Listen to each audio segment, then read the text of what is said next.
ഈയിടെ വായിച്ച റഹീമ തസ്നീമിന്റെ മോഹൻജൊദാരോ എന്ന കവിതയാണ്.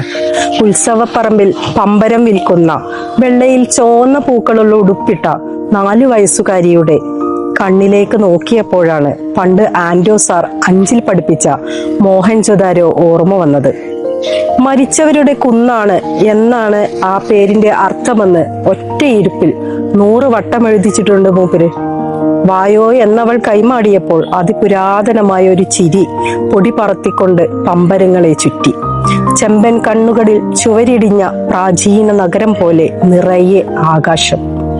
കുഞ്ഞുവാ വിടർത്തി കുനിഞ്ഞിരുന്ന് പമ്പരം കറക്കിക്കാട്ടുമ്പോൾ തീയെ മെരുക്കി ആർപ്പു വിളിക്കുന്ന ഒരു തെരുവ് പമ്പരച്ചോട്ടിൽ നൃത്തം ചവിട്ടുന്നു, പാടുന്നു.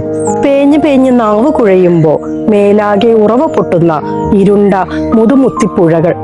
പമ്പരം വേണ്ടച്ച, ജയന്റ് വീൽ മതിയെന്ന് എന്റെ മോൻ കെറിവിച്ചപ്പോ തെളിഞ്ഞു വന്ന നാണയപാത്രത്തിലെ ഒഴിഞ്ഞ ധാന്യപ്പുരകൾ.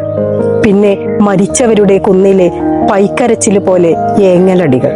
ഒരു പമ്പരം തരൂ എന്ന എന്റെ അവസാന പറച്ചിൽ ഹോയ് ഹോയ് മുഴക്കി അവളുടെ കണ്ണിൽ നിന്നും കിനിഞ്ഞു വന്ന നനഞ്ഞ കൽച്ചുവരുകൾ, പഴയ വൃത്തച്ചുവടുകൾ, പാടങ്ങൾ. മോഹൻജൊദാരോ എന്നാൽ മരിക്കാൻ മനസ്സില്ലാത്തവരുടെ കുന്നാണെന്ന് ഇനി മാഷെ കാണുമ്പോൾ പറയണം. എല്ലാവർക്കും നന്ദി, നമസ്കാരം.